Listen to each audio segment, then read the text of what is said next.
All right, let's put 60 seconds on the clock for the Cherry Black review. If you're headed for the Cherry Reds, stop and get the Cherry Blacks instead.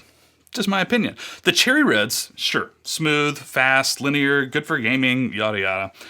I like these way more. The Cherry Reds always felt insubstantial to me. These feel like a balance between deep, smooth, and thocky, which pretty much everybody says the Cherry Blacks feel like, and I agree with them. They're deep, smooth, thocky, but they still feel like you're typing on a mechanical switch. I never felt that way with the Cherry Reds, or, quite frankly, the Acco Jelly Blacks or the Gateron Ink Blacks.